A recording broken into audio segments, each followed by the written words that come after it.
Let's take a look first at the progress of poesy. I think it's on the back of the first page. Before you even read that poem, just glancing at it, you ought to know this is a neoclassical poem. What is it that would tell you that right off the bat? First two lines. The first two lines. They're written in Greek. And there's a translation, there's a footnote for us there. But that footnote wasn't in the original. When I originally wrote this poem, why didn't he have a footnote explaining what it meant?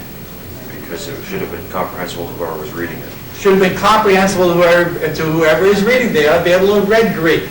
And it's a clever quote because it's true of the quote itself. Look what it says. Comprehensible to the intelligent, those who read Greek, for the world at large needing interpretation. That's not only true of that quote, it's also true of poetry in general. Most people need poems explained for them in every age, because poetry is compact language, so it's not necessarily obvious right on the surface. So it starts out with a Greek quote. A metaphysical poet would never do that, do you? You remember that the neoclassical poet has to be the smartest person around. So he wants to show off right away that he has the credentials to write this poem. Well, the one way to do it is to start out with that quote from ancient Greece and show how much you know. The second thing is nobody can start with an original idea if they're a neoclassical poet. No modern, no 16th century, 15th century people are entitled to have their own ideas. All the great ideas were already had back in Greece and Rome. That's where you have to go for a source of authority. So he's doing exactly what a neoclassical poet ought to do. Then he throws in a lot of metaphysical conceits. They make, for the people who understand them, it makes the poem pretty rich. For the rest of us, it makes it pretty obscure. Awake, Aeolian lyre, awake, and give to rapture all thy trembling strings. Remember, the lyre, the harp, was what they played when they did their poetry in classical times, and it's the symbol for poetry. And this is the lyre, the first lyre that was ever made, according to the classical mythology, was Aeolus, and I think it's Pan, get an old tortoise shell, an empty tortoise shell, and they stretch the strings across it. And then Aeolus, the god of the wind, blows across it. That's why it's called the Aeolian lyre, because he's the one who makes it. From Helicon's harmonious springs, 1,000 rills their mazy progress takes. Mount Helicon is where the Muses live. The Muses are the goddesses in charge of the arts of poetry. So poetry flows from the Muses. Then we get a long description of how it flows down from it, and it brings everything to life. We have the laughing flowers and the rich stream of music, deep, majestic, smooth and strong, through verdant green vales, valleys, and Ceres' golden rain. And Ceres is also called Persephone. Pluto, or Saturn, the lord of the dead, falls in love with her. He kidnaps her, but her mother is Mother Nature. And so she makes everything start to die because she's grieving for her daughter being taken away. And people start to die, and Hades starts to get crowded, and Saturn realizes he has to do something, so he makes a compromise with the mother. And she gets to live with her mother for 6 months. We have spring and summer, and she gets to live with Pluto the other 6 months, and so we have fall and winter. And she's the goddess of the harvest. So the poetry flows through the golden harvest. It itself has a golden harvest. And then it roars down like a great waterfall. It's majestic and something you can look up to and admire. In the second stanza, he takes individual gods. Now the gods were sort of like superheroes. They all had special powers. They all each had a special weapon. They each had an animal associated with them. They all traveled in different ways. Like Mercury had winged sandals. They had different places in the world that were sacred to them. They had colors that were associated with them. They had planets that were associated with them. And he's showing off how he knows all of this stuff. And what he's saying mostly is that poetry affects everybody, even the gods. O sovereign of the willing soul, parent of sweet and solemn breathing airs. You notice that poetry is supposed to be solemn and sweet, mellifluous. It's serious. It should give you advice. Enchanting shell, that's that tortoise shell come back again. The sullen cares and frantic passions hear thy soft control. The function of poetry is get the emotions under control. On Thracian hills the Lord of War has curbed the fury of his car and dropped his thirsty lance at thy command. Anybody know who the Lord of War is? Mars. Mars. I forget what Mars' other name Apollo. is. Is he No. Apollo? No, I don't think he's Apollo. Is it Paul the messenger? He's the son of the god, so he's the moral rectitude is Apollo. I know it's not, I forget what his other name is, but Mars is the one he's most commonly known by anyway. Mars, the place sacred to him is Thrace, so we find him on Thracian hills.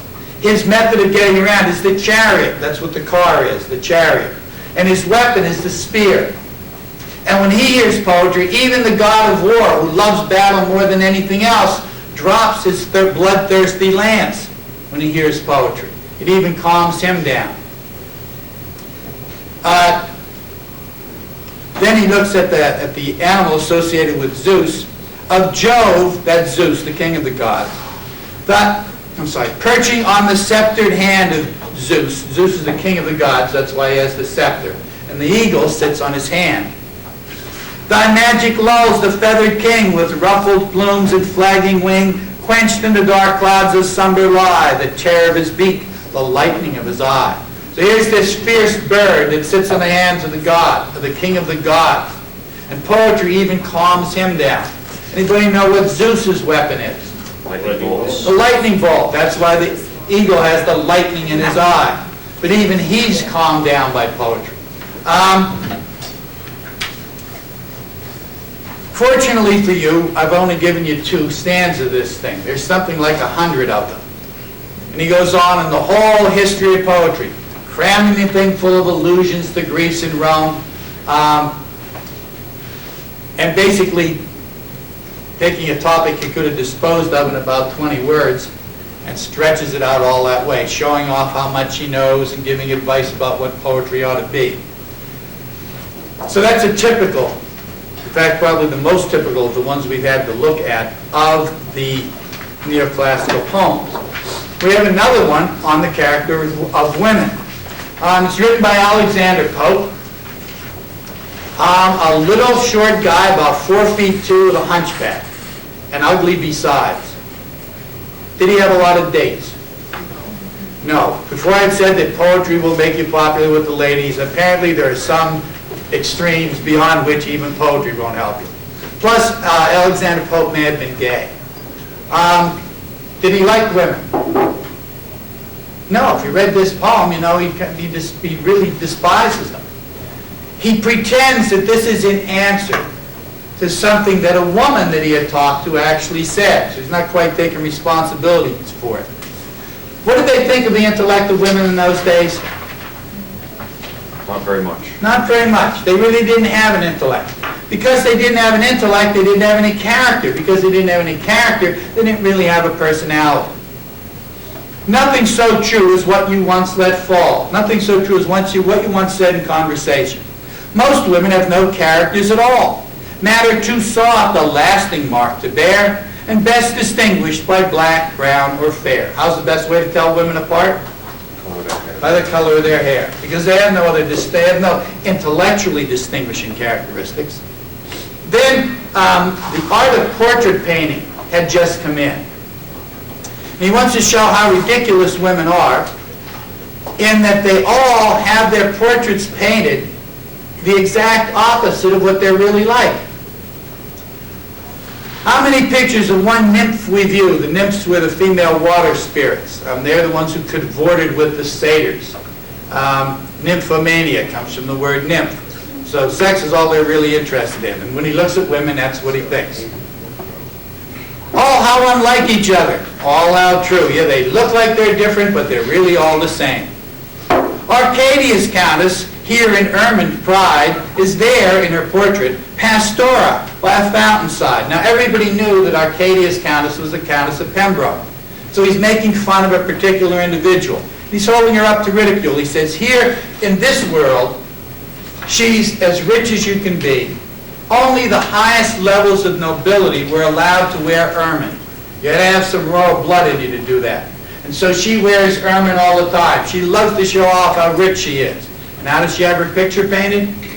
As Pastora. Pastora from the word pastoral, meaning of the countryside. So she has her picture painted as a poor barefoot farm girl standing by a fountain. And he says, how ridiculous is that? Here, Fania, you notice he takes English words and he puts Latin endings on them so they sound like they're, because he's making fun of everything.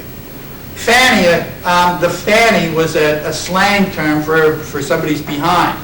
And this is apparently what Fania was noted for, so that all the guys knew exactly who he was talking about. Leering on her own good man. What's leering mean? It's staring, usually staring lustfully when you leer at somebody. So she's leering at her boyfriend. She's looking on him so passionately. And there, in her portrait, a naked Leda with a swan. So in this life, sex is all she thinks about. She has her picture painted as Leda. Leda was the most beautiful woman on the earth, the mother of Castor and Pollux and of Helen of Troy. Zeus, the king of the gods, was always cheating on his wife. And she was very jealous. So he would often disguise himself. And he often mated with mortals, with mortal women. Once he was a white bull. And in the case of Leda, he turned himself into a swan. And when she went to pet the swan, he attacked her and raped her. And Leda didn't want to have sex with a swan. She was trying to fight him off, but he was, after all, a god, and so he overpowered her. So in other words, Leda is a woman who resists sex, and here's Fania, who never resists it, and that's how she has her picture painted. He says, that's preposterous. Then let the fair one beautifully cry in Magdalene's loose hair and lifted eye. So the virtuous young maidens of the court get their pictures painted as Mary Magdalene, a follower of Christ. Anybody know what she did for a living before she became a follower? Prostitute? She was a prostitute. So all the young virgins at court had their pictures, had themselves made up as hookers, and have their portraits painted. Or dressed in smiles of sweet Cecilia shine, with simpering angels, palms, and harps divine. Or they get their picture painted as the goddess of music. Only it's not just a simple painting. They have to fill it up with all of these extra cherubs flying around and musical notes in the background. And they jump the picture up. Remember, the classical idea of beauty is beauty reduced to its absolute essentials. And they have the thing made so elaborate that it becomes preposterous. And then he says, don't blame me for this. Whether the charmer sinner it or sainted, if folly grow romantic, excessive, I must paint it. It's my job as a satirist to make fun of people when they're being stupid. And a Horatian satirist would do the same. But he would be making fun maybe of women in general, but he wouldn't pick on individual women in particular, as Pope does. My job to paint them. So I got to dip my colors, my brush into the rainbow and trick her off in air. You got to paint women with a rainbow of colors because they never stay the same. They're always so changeable. They're changeable because they're emotional. They have no intellect, so there's nothing to control them. And you know how the emotions blur into one another, that's the way the colors change. So you got to paint them in rainbow colors. Choose a firm cloud before it fall, and in it, ere she change, the Cynthia of this minute. Catch ere she change. So pick a firm cloud. Is there such a thing as a firm cloud?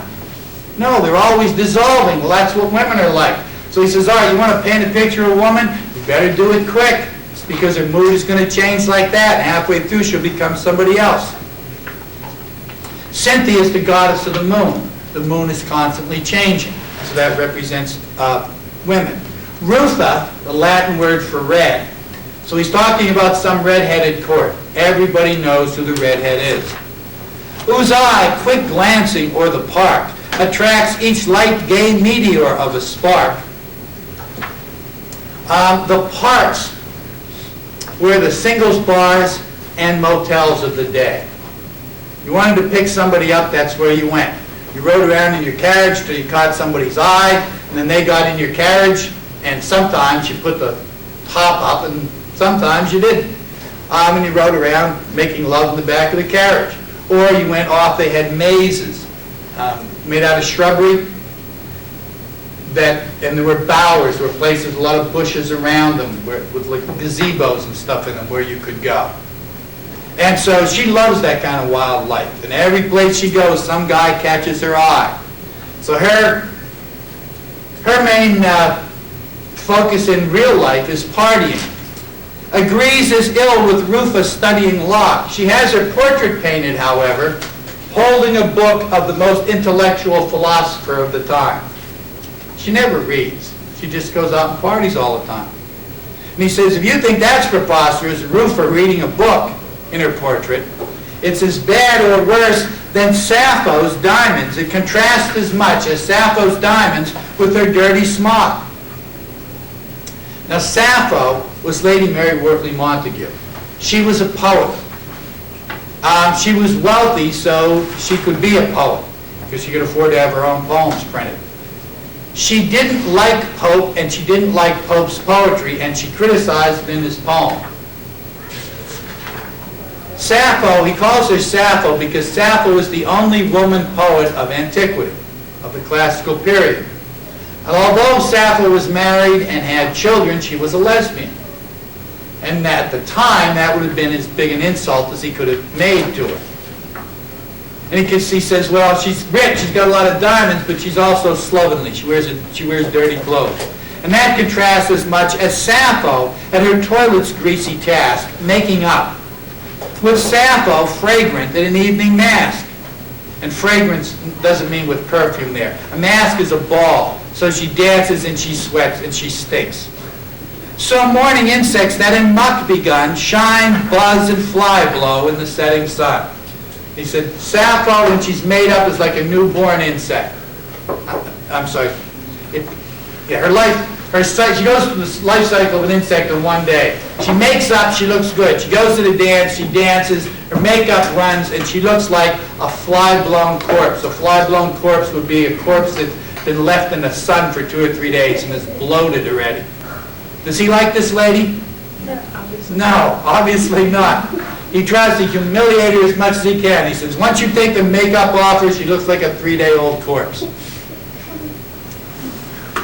Then he takes those Latin phrases again. How soft is cilia? He takes the word silly and puts the Latin ending on it. Fearful to offend, the frail one's advocate, the weak one's friend.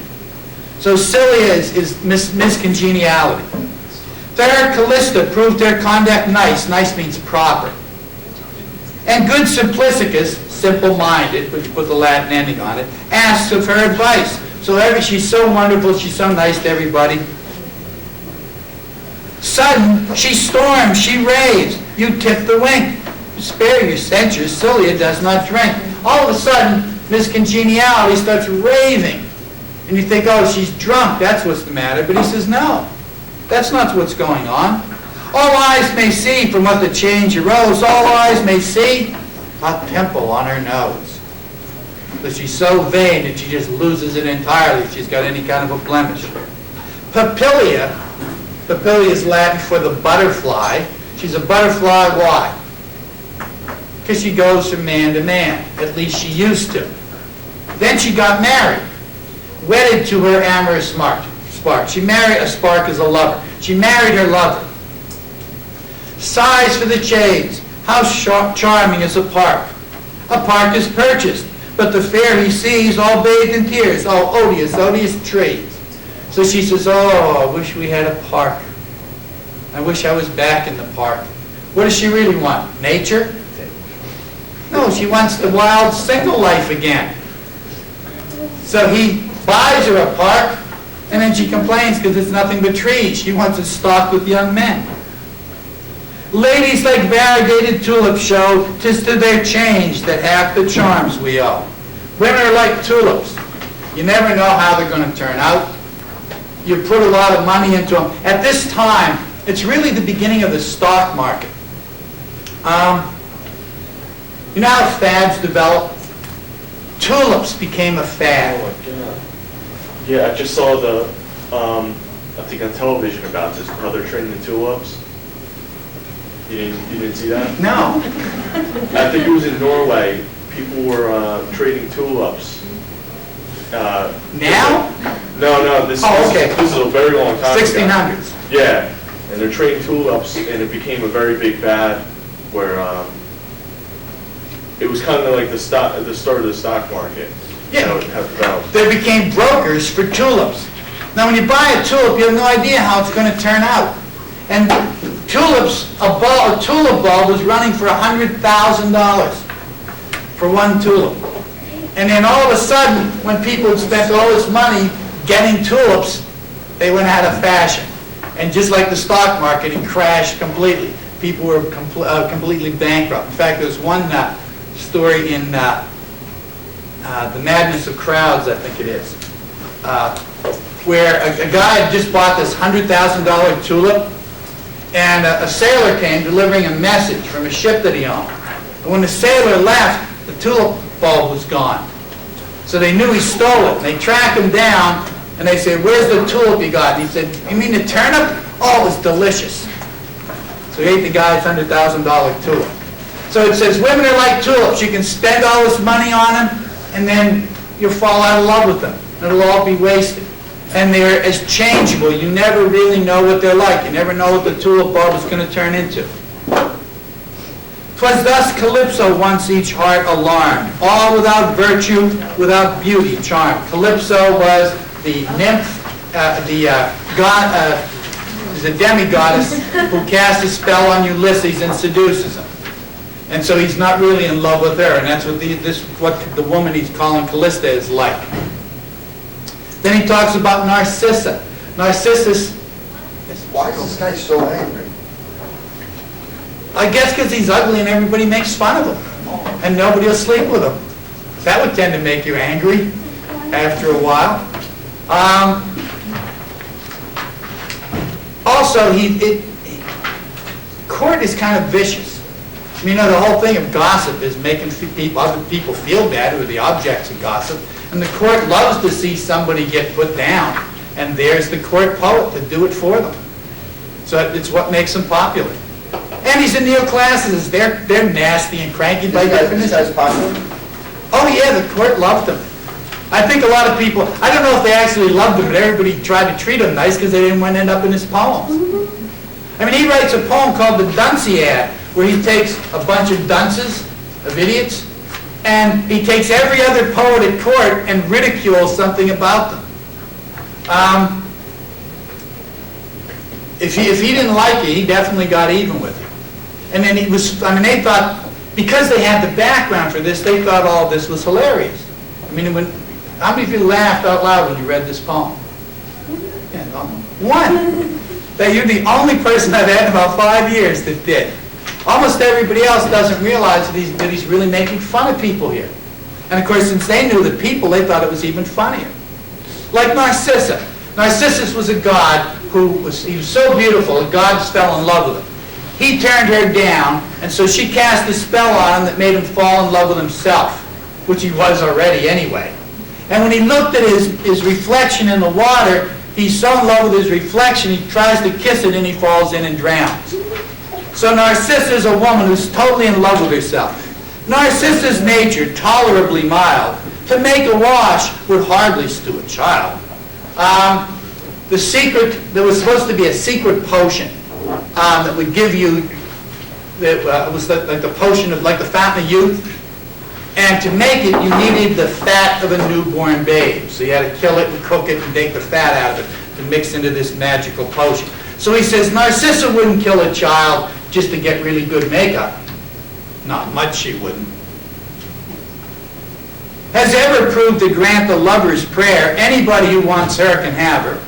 And paid a tradesman once to make him stare. So one time when she had a lover over, the pizza guy showed up and she gave him $10 to stay around and watch. Does he like this lady? Not at all. They gave alms at Easter in a Christian trim and made a widow happy for a whim. And she gives money away to charity, but it's not because she really cares anything about the poor, and she just felt like doing it at the moment. But of course she has no intellect, so whim has to drive everything she does. Why then declare good nature is her scorn, when 'tis alone by that she can be born? Why say that she isn't a nice person, when the fact that she's occasionally nice is the only way anybody can put up with her? A fool to pleasure. She can't resist any guy.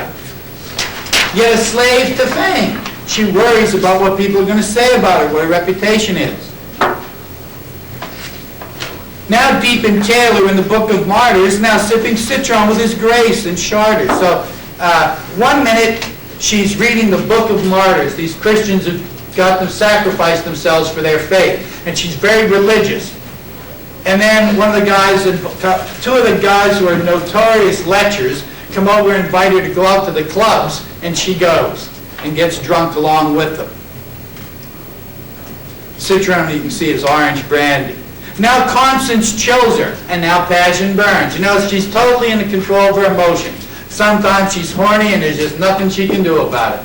And other times she thinks, oh, what a terrible life I'm leading, and she feels so bad about herself. And atheism and religion take their turns. A very heathen in the carnal part. Carnal is the physical part.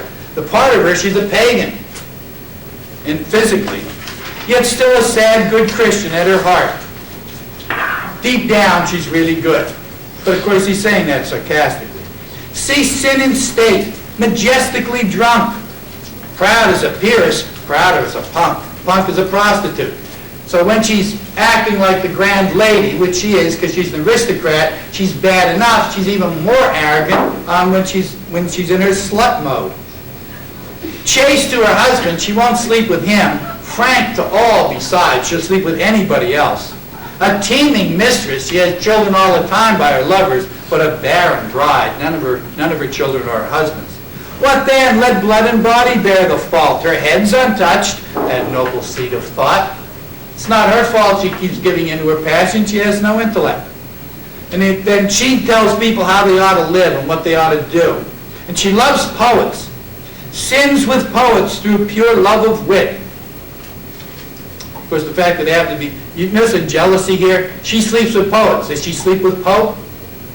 No. If she really slept with people because they were clever and bright, she would have slept with him. But she doesn't. They're also good looking. He's envious of that.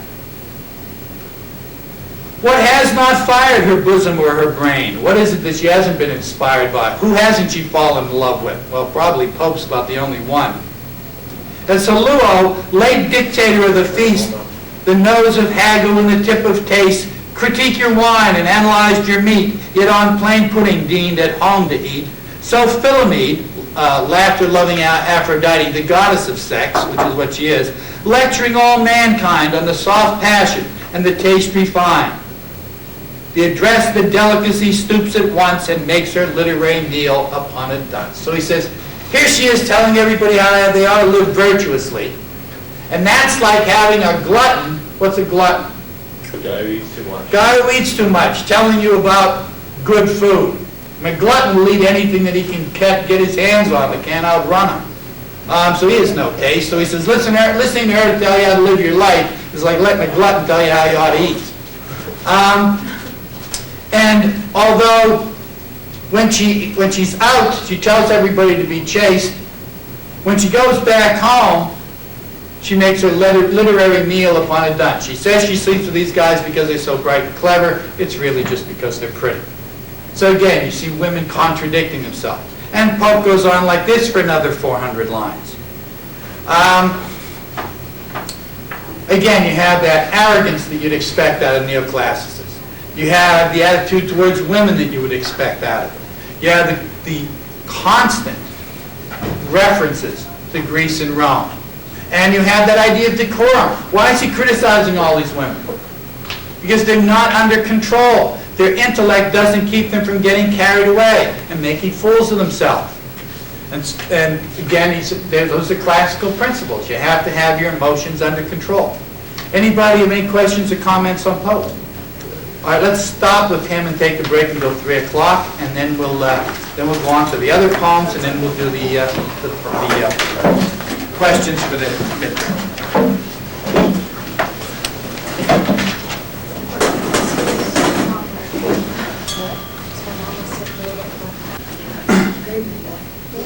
Okay, we're going to take a look at Song by John Donne. That's the one that I handed out before. Does anybody need a copy of that song? What we have in this poem is a guy who's apparently whose girlfriend has cheated on him with somebody else, and he's sworn off women. In fact, his opinion about women is about as low as it can get. But it's not like Pope's opinion of women. He has a contempt for them because they don't have an intellect. This guy just doesn't think that you can find one that's going to be beautiful and faithful. And he starts out, remember when we did that poem by Horace, Albina Dolius? And he says, this is what the problem is. And then he gives a series of examples. One person is in love with another person, they're in love with somebody else. And then he gives one long extended example at the end. That's the same thing that Donne is going to do in this poem. Go and catch a falling star. Get with child a mandrake root. Tell me where all past years are, or who cleft the devil's foot. Teach me to hear mermaids singing, or to keep off envy stinging, and find what wine serves to advance an honest mind, or what wind. Notice there's a series of, first he starts out with two impossible, physically impossible things. You can't catch a falling star. It would go right through you. A mandrake root, and this is where all those associations come in. A mandrake root was like a carrot, except it was split, and like it had two legs. And it was thought to have an indwelling spirit, and that it was used in love potions in particular. And if you wanted to get a mandrake root, you had to go at midnight and tie a string to it, and tie a string to a black dog, and then leave some meat for the dog to follow. And as he followed the meat, the string would get tight and would pull up the mandrake root. Because when the mandrake root was pulled up, it would give this horrendous scream that would kill anybody who would hear it. So you would go back the next day and pick up your mandrake root and turn it into a magic potion. So it's a root that looks like a person with a forked, a carrot-like thing with a forked root. What does get with child mean? Impregnate. Impregnate a mandrake root. Can it be done? No, it's a carrot. Like get a carrot pregnant. No, you'd have to be desperate to even try. Then he gives you two intellectually impossible things. Tell me where all past years are. Well, where is the? In fact, you can't even show somebody a year. A year is just an abstract concept. Or who cleft the devil's foot. Now that's it doesn't seem like it on the surface, but that was an important theological question in the Middle Ages, and it hasn't got an answer, because what the question really is, when it asks who cleft the devil's foot, there's only two possible answers. God did it, or the devil did it himself. The problem with that is, if God made in other words, when they ask who cleft his foot, they're really asking who made the devil. Did the devil make himself? If he did, then he's independent of God, and that's not possible. On the other hand, if God made the devil, then God must have made him evil. But God is all good by definition, and that can't be either. So it's an insoluble problem. It's a theological problem, but it's not one you can find an answer to. Teach me to hear mermaids singing? That's actually a classical illusion. But he's not really showing off, he's just looking for impossible things. The mermaids, the Lorelei, sang to lure the ships in close to them. They were the mermaids. And then the ships crashed and they ate the crews. They were cannibals. You can't resist their song. The only one who ever heard the mermaids sing and live was Ulysses. He had this crew tie him to the mast and seal his ears with wax and told them, don't let me loose until we're far away from this. So he hears them. But as soon as they untie him, even though they're days sailing away, he tries to jump over the back of the boat and swim back to them. That's how irresistible their song is. I mean, in fact, at the end of his life, Tennyson pictures him standing on the cliff, listening to the sound of the lorelei from beyond the horizon. You can still hear them. So it's irresistible. You can't hear mermaids singing, not live. Or to keep off envy stinging. That's another literary illusion. In Dante's Inferno, hell is a series of concentric circles where everybody gets a punishment that they deserve. Well, in life, the envious were tormented by the fact that somebody else said something they didn't. So in Dante's hell, they're driven around and around this circle by wasps that sting them continually. That's why he talks about keeping off envy stinging. But he doesn't just mean keep me from being envious. Remember what court was like?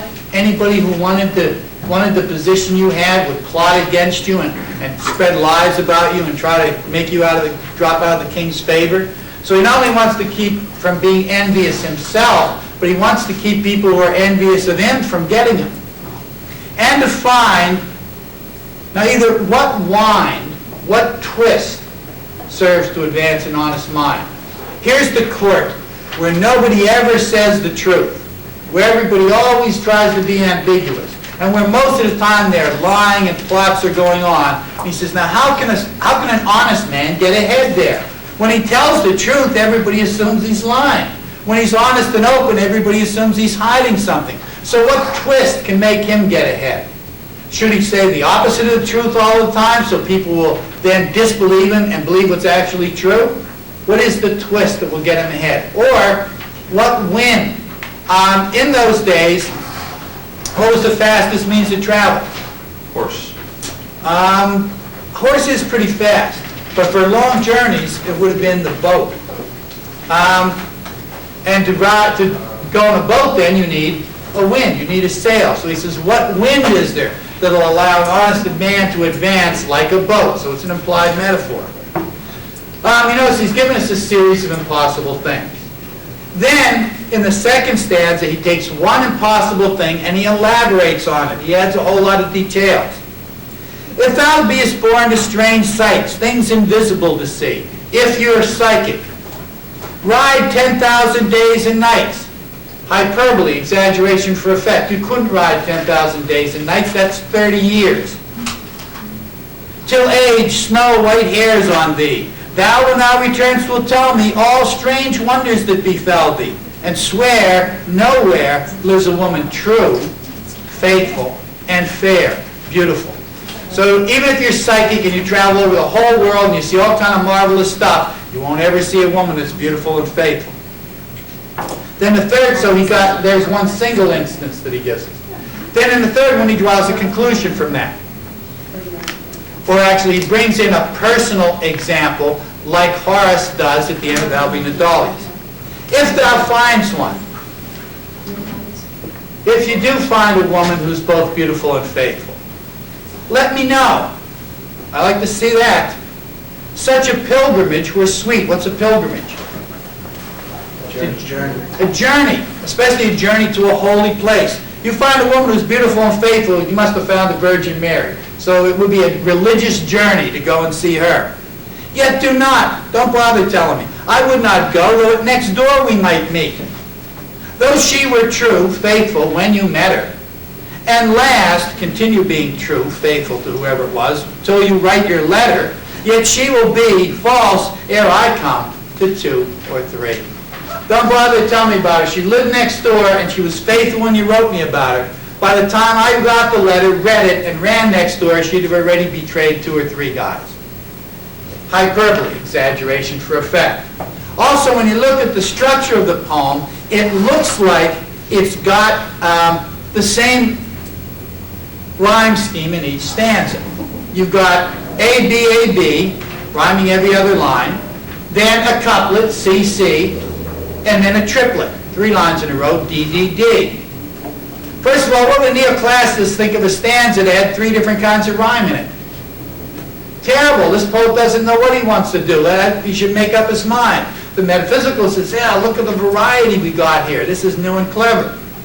The second stanza looks like it's going to follow the same pattern.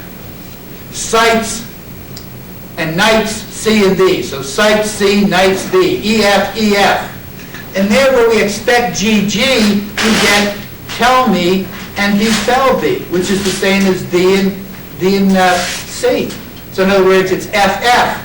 And then when we expect HHH, we get swear, where, and fair, which are all false rhymes for star and R. So they're really AA. So every time, and he does the same thing in the last stanza, wherever you expect the new him to follow the pattern, he uses a false rhyme to make it a different pattern. In other words, it's not what you expect. Everything isn't what it looks like, because that's the way everything is at court. And of course, court is all about sleeping with people and sleeping with somebody else, so you get betrayed all the time. You notice there, he doesn't give anybody advice for what to do when you get dumped by your girlfriend. Instead, he just tells you what it feels like. It makes you really mad, it makes you swear off women. You're not going to trust any of them ever again, until you fall in love the next time anyway. So that's a typical metaphysical poem. And of course, it's by John Donne, the greatest of the metaphysicals. Look at some more of Donne's poems. Well, step away from Donne for a second and take a look at To His Coy Mistress by Andrew Marvell. Anybody know what coy means? It's pretending that you're shy when you really aren't. It's playing hard to get. And she's playing hard to get. Now he's trying to seduce her, as all the metaphysical poets always were. And she's not giving in easily. And he says, okay, I can understand that. You got a pretty strong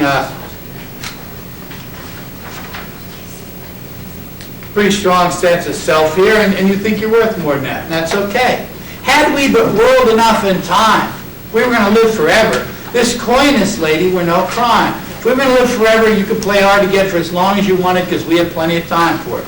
We would sit down and think which way to walk and pass our love's long day. Thou by the Indian Ganges side shouldst rubies find.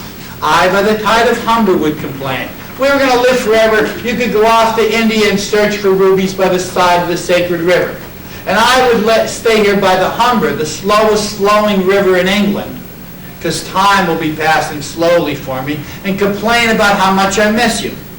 I would love you 10 years before the flood. The flood is the beginning of recorded history at that time. So I would love you 10 years before time starts. And you should, if you please, refuse what? What does he want her to do here? If you don't know, you won't say. He's trying to seduce her. You can refuse to sleep with me. Till the conversion of the Jews. When is that going to occur? Never. Although Marvell, being a Christian, thought it was going to occur on the day of judgment when Christ comes back. Everybody's going to convert to Christianity then. But it's sometime in the way distant future. My vegetable love, comparing love to a vegetable, that's a metaphysical conceit, would grow vaster than empires and more slow. I mean, empires don't occur overnight. It takes hundreds of years. And my love would grow like that. 100 years should go to praise thine eyes, and on thy forehead gaze. 200 to adore each breast, and 30,000 to the rest. An age at least to every part, and that last age should show your heart, for lady, you deserve this state. Know what I love at lower rate. Said, if we had forever, I would spend 200 years telling you how beautiful each breast was, and 100 years telling you about your eyes, and 30,000 for the rest of you. And then I would tell you about your nature and how wonderful your heart is and how loving a person you are, and that would go on for 1,000 years. And you deserve that. And I'd like to give you what you deserve. But at my back I always hear time's winged chariot hurrying near, and yonder all before us lie deserts of vast eternity. If we were going to live forever, I would do all this stuff, but we're not going to live forever. Life is short. This beauty shall no more be found, nor in thy marble vault shall sound my echoing song. Then worms shall try that long-preserved virginity, and your quaint honor turn to dust and into ashes all my lust. The grave's a fine and private place, but none, I think, do there embrace. if you hold off too young. We're young now, we're at our peak. This is the time we ought to get together. Because you're going to wait too long and we're going to die. And once we're dead, it'll be too late. There'll be nothing left of my lust but ashes. And what good will it have done for you to preserve your virginity when the worms will get to have it? Now, therefore, you notice again, it's almost like a logical argument. The metaphysicals take logic, but they don't have respect for it. They use it to seduce people with. Now, therefore, while the youthful hue sits on thy skin like morning dew, and while thy willing soul, you notice he knows that she really wants him, transpires at every pore with instant fires. Now, while we're young and passionate, we ought to take advantage of it. Now let us sport us while we may. And now, like amorous birds of prey, rather at once our time devour than languish in his slow chaffed power. Let's take all of our time and live it now, all at once, rather than let time slowly grind us up in his slow-moving mouth. Let's be like amorous birds of prey. They believe, and I think the eagles actually do this. They mate on the wing. They get together and they mate while they're dropping towards the ground. And if they take too long, what happens? They die. And he says, that's okay. What a way to go. That's what we ought to be like, these amorous birds. Let's cling to one another if it kills us. Let's use up our time. Let us roll our strength and all our sweetness up into one ball and tear our pleasures with rough strife through the iron gates of life. Where are the gates of life? Where do we come into this world physically? So we're going to tear our pleasure through those gates. Thus, though we cannot make our sun stand still, yet we can make him run. What happens to time when you're really enjoying yourself? It goes fast. As we can't slow time down, but if you sleep with me, we'll speed it up. So again, it's another seduction poem. It's filled with those unusual comparisons. There's a lot of exaggeration for effect. And it's not really that serious. You seem to have a copy of the canonization. Oh, that's all right.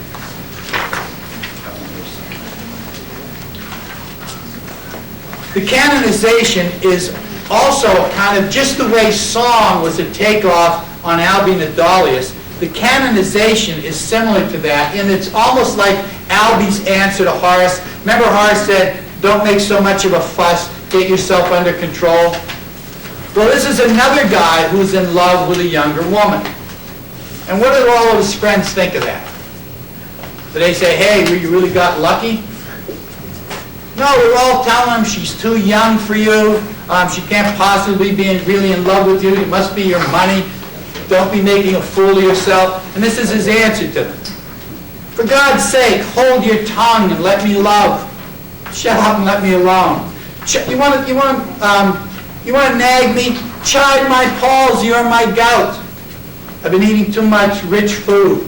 Or I'm old. And tell me I'm old. I don't care about that. But don't tell me all about how I shouldn't be in love with a young woman.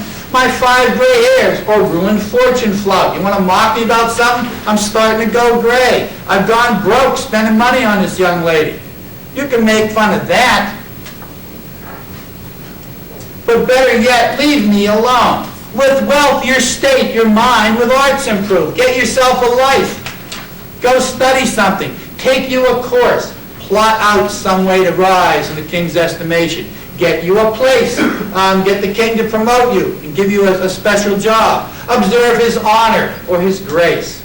Observe the king or the bishop. Watch them. You want to criticize somebody? Go look at them.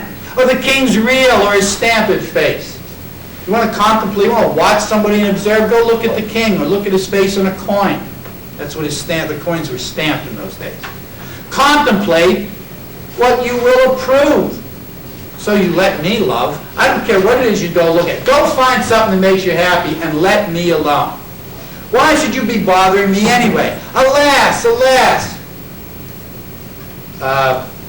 Evocative sounds.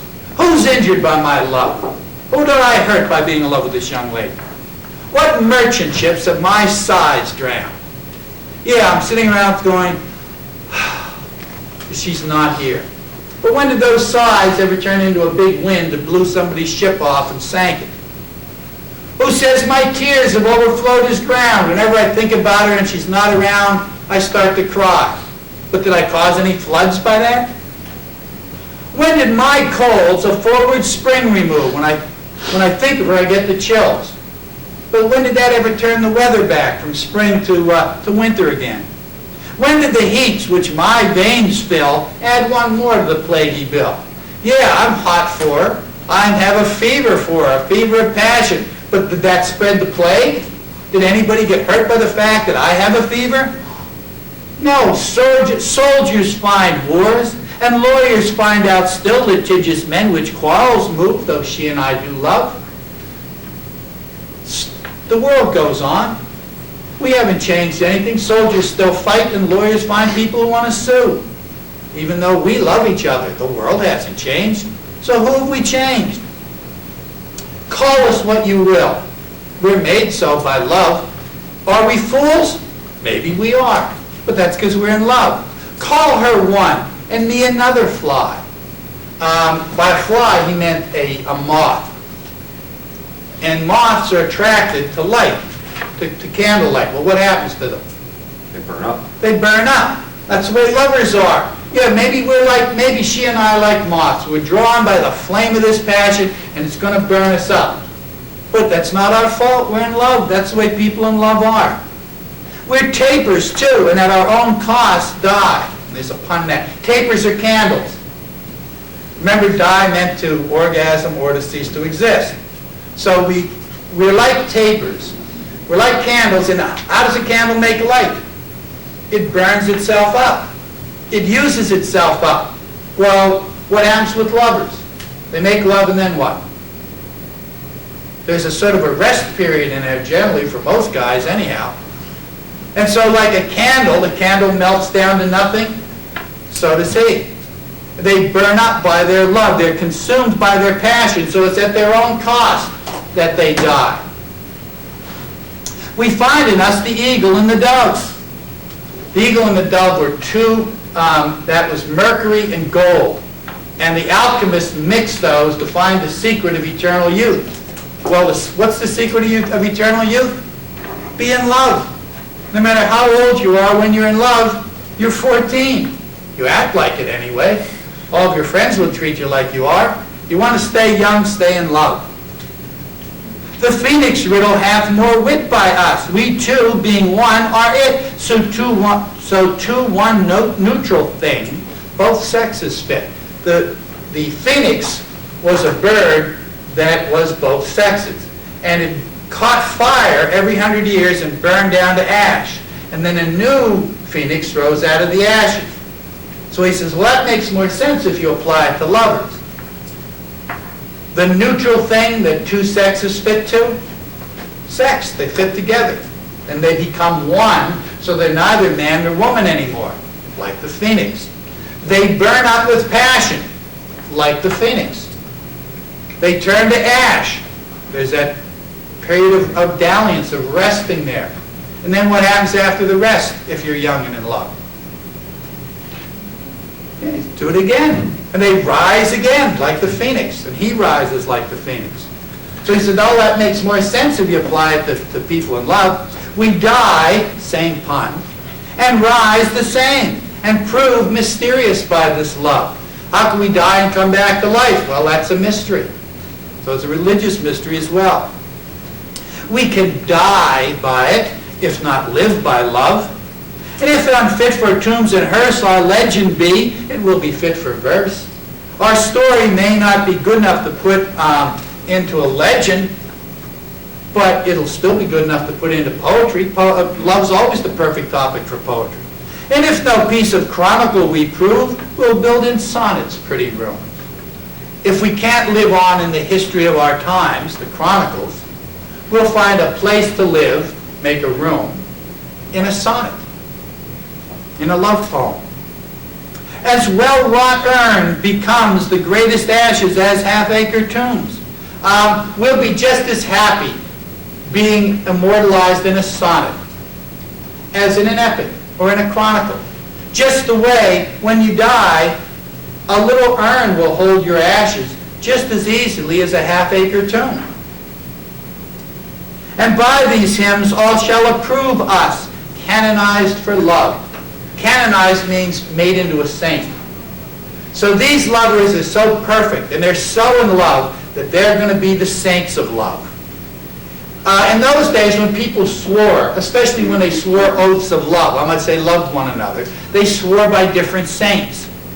And he says, now, and thus invoke us. Whenever lovers are pledging their love to one another, they'll swear by us, the saints of love.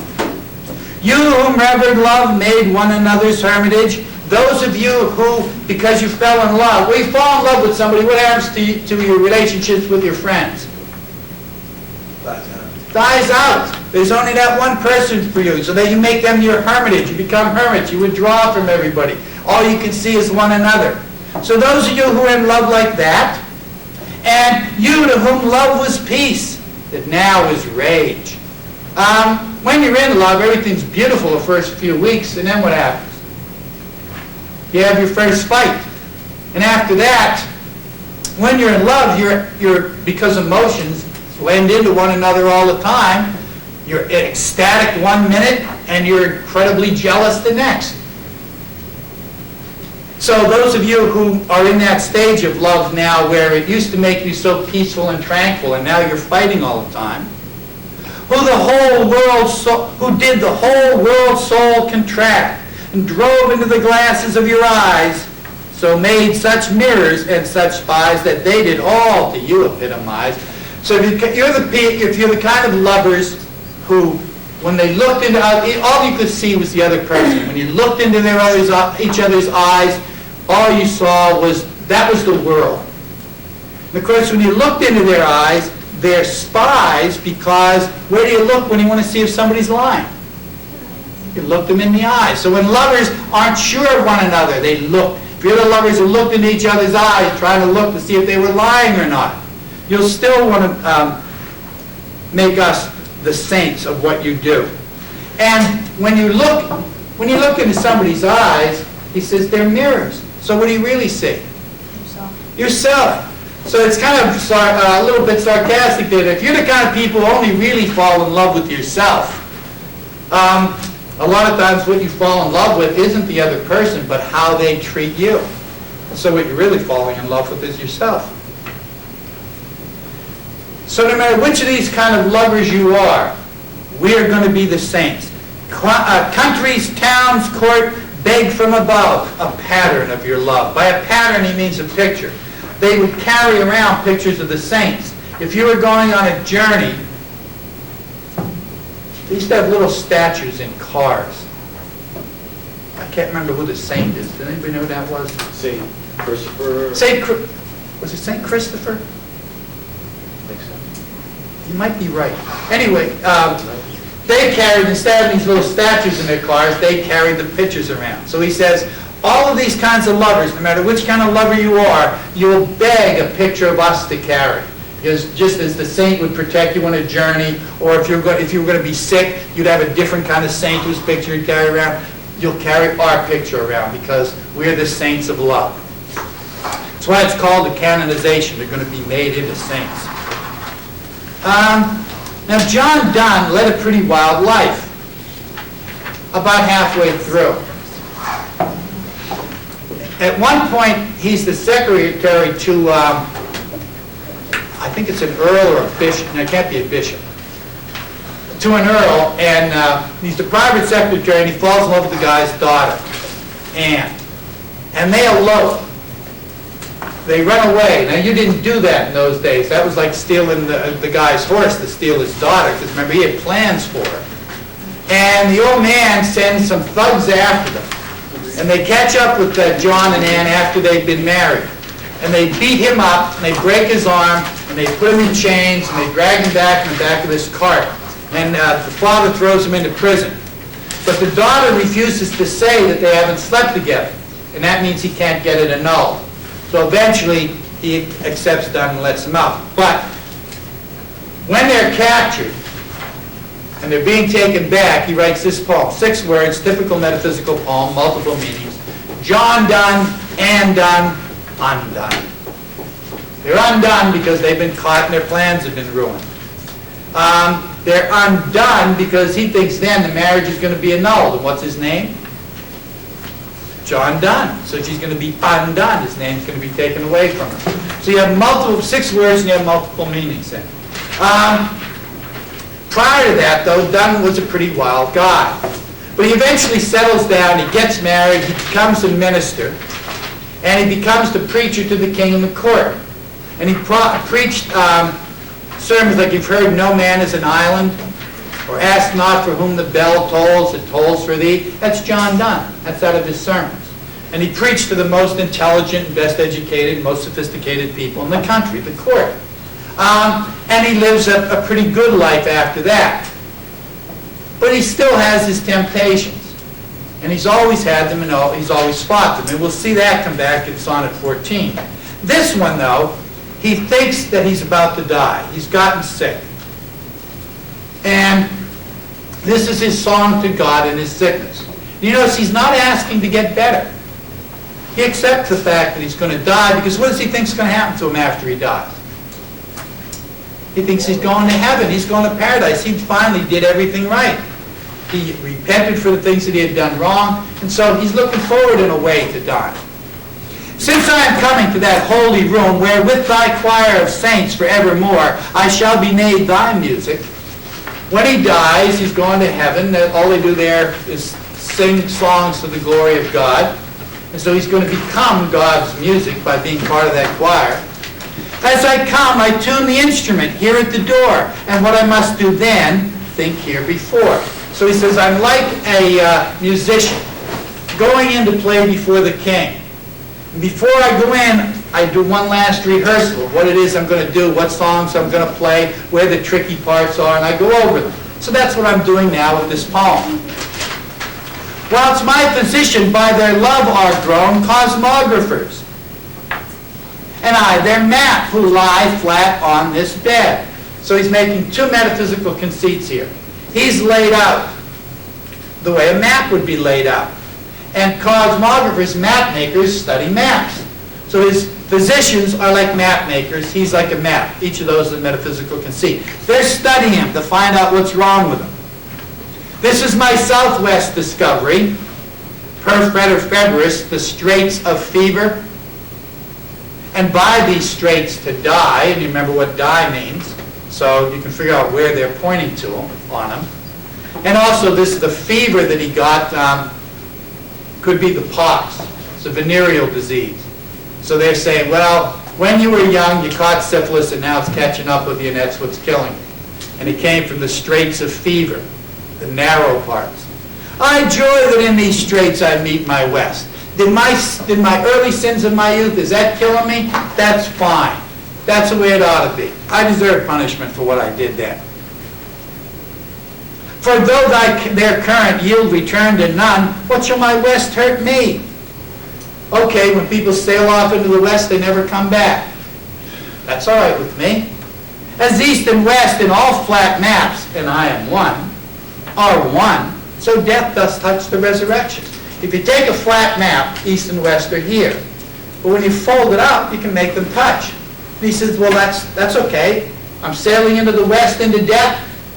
It folds up and touches the East again. I'm going to be reborn. There's a resurrection. There is a life after death, and I expect to have it.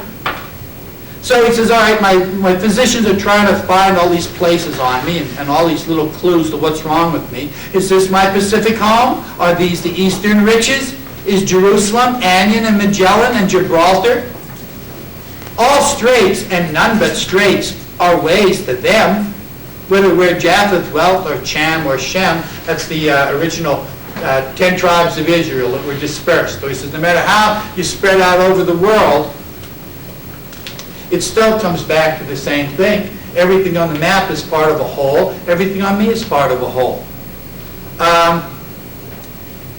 The idea that Christ's cross was erected where Eden used to be before paradise was thrown away by man. So he says everything that seemed, the loss of paradise and paradise gotten back again both occur in the same place. So it's just like folding up the map.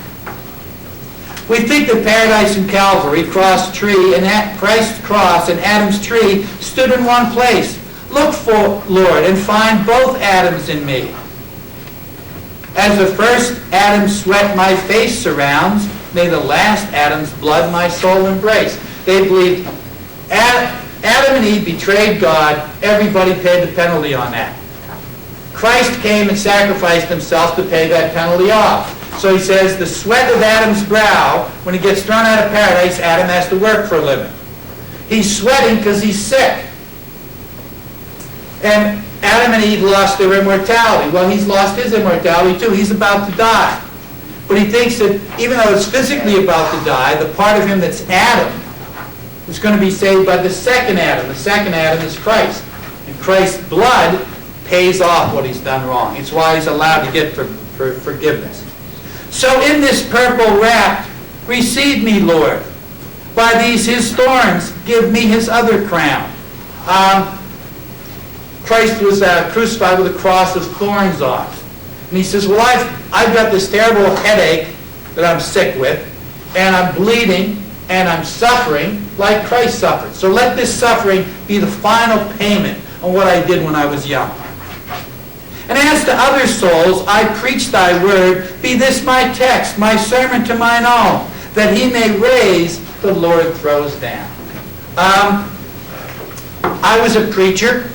I preach to other people, so let this be my sermon to myself. And you have that paradox. How can the Lord raise by throwing people down? Well, if you're left to your own arrogant ways, you'll go on with your sinful life. But if God brings you to an end and puts an end to you, it puts an end to your sin. You have to be, when do most people get converted back to the religions they've abandoned? When something's wrong. So he says God has to throw you down, has to make things awful for you in order to raise you up whole again. And he's also talking about throwing down his death. God can't raise you up to heaven before he kills you. So he said, this has to be my sermon to myself. I'm about to die, but that's all right. This is all part of God's plan. You notice that you have hyperbole, you have the exaggeration. All of those places are mentioned as much for the sound of them as anything else. And you have the extended metaphor of him and a map all the way through, and that's also a metaphysical conceit. Now remember that the sonnets were very organized, and they had all those rules. Both the metaphysicals and the neoclassical poets wrote sonnets, but they wrote them in different ways. The neoclassics were much more concerned with following the rules.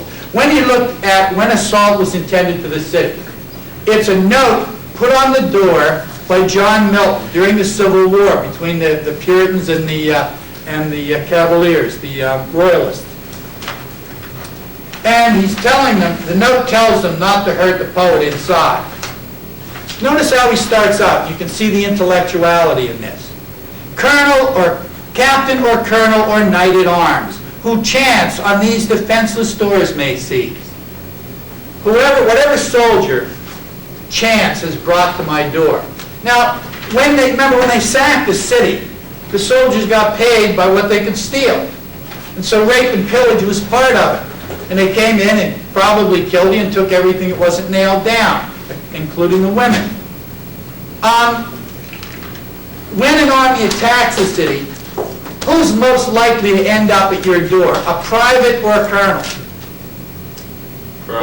A private, because there's so many more of them. And he knows that, but he knows he doesn't address this to the knight at arms, the private. First he mentions the captain or the colonel, because he wants to put in their mind, your natural tendency may be to break in here, kill me, rape my daughters, take my stuff, and leave.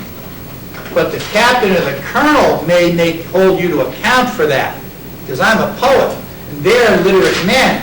They may see that as a crime, so you better think twice about it. If deed of honor ever did thee please, and what knight wasn't pleased by stories about honorable knights, guard them, guard these doors.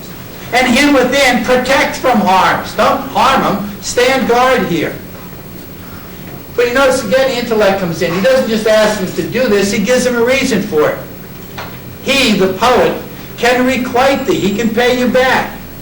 For he knows the charms that call fame on such gentle acts as these, and he can spread thy name o'er land and seas, whatever clime the sun's bright circle warms.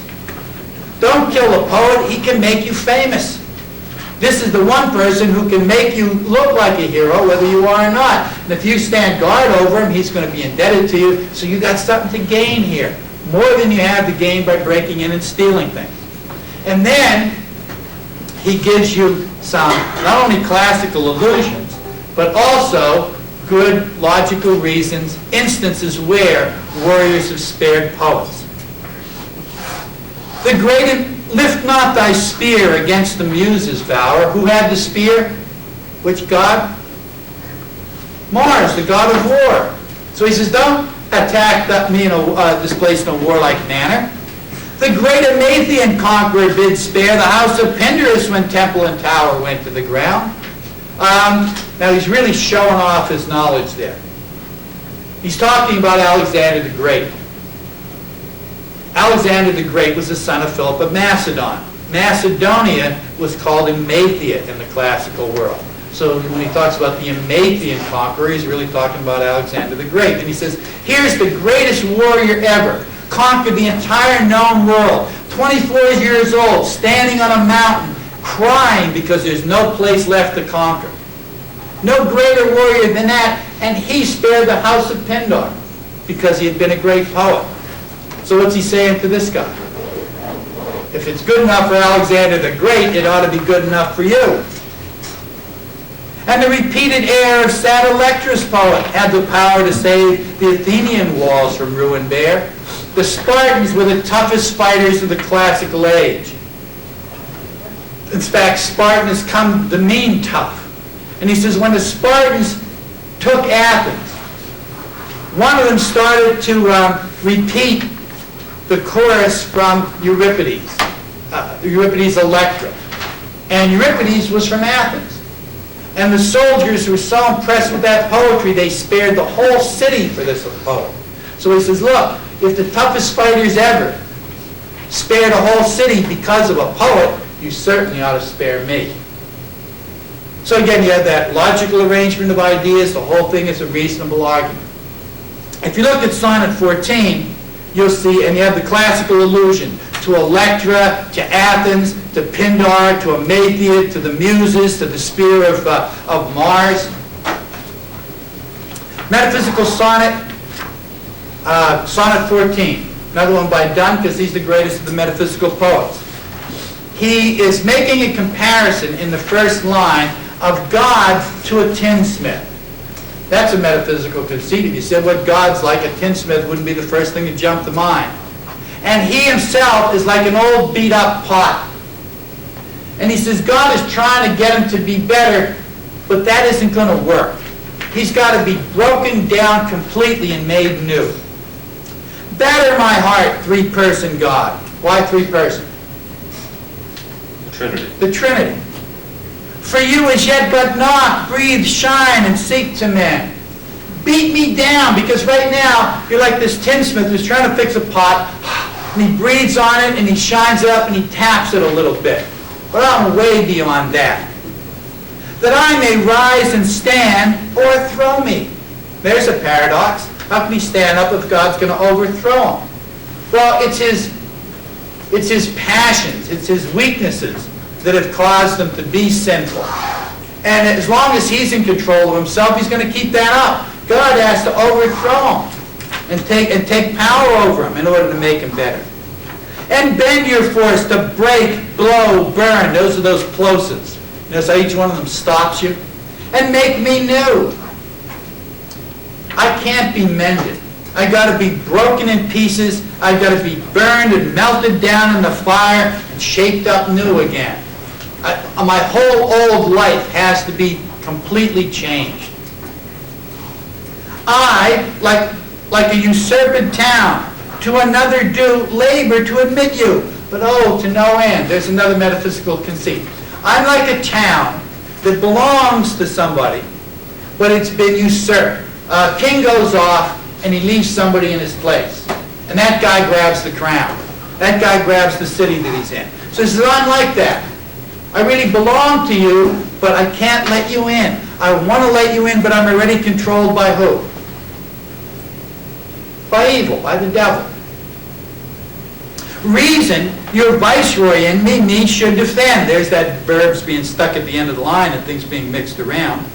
But is captive and proves weak or untrue. Reason should have kept me from giving way to my passions. But instead, all reason did was help me make up excuses for what I did. So reason that you gave me to avoid this sinful life, I only use to perpetuate it. Yet dearly I love you, and would be loved fain. I wish I could be loved back. But am betrothed unto your enemy.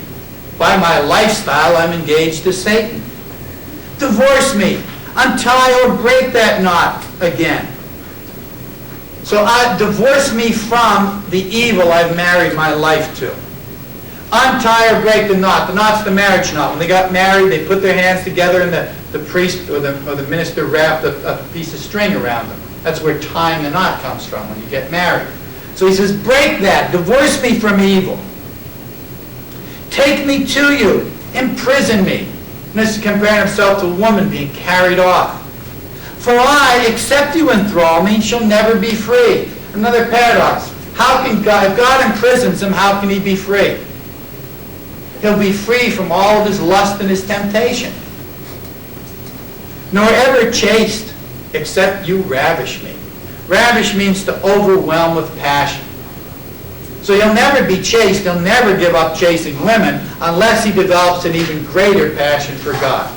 So we have a series of paradoxes, we have the metaphysical conceits, we have the verbs being stuck at the end of the line, we have the words mixed around, and we have several meanings in the poem. So that one is definitely a metaphysical poem, and it's still a sonnet. Still got 14 lines, still has the right rhyme scheme. Most of the time it's got the right beat, and yet that's not the focus of it. In fact, where he has break, blow, burn, and make me new, he's broken the pattern of soft, hard, soft, hard. Anybody have any questions on the neoclassical and metaphysical? Okay, let me turn this off.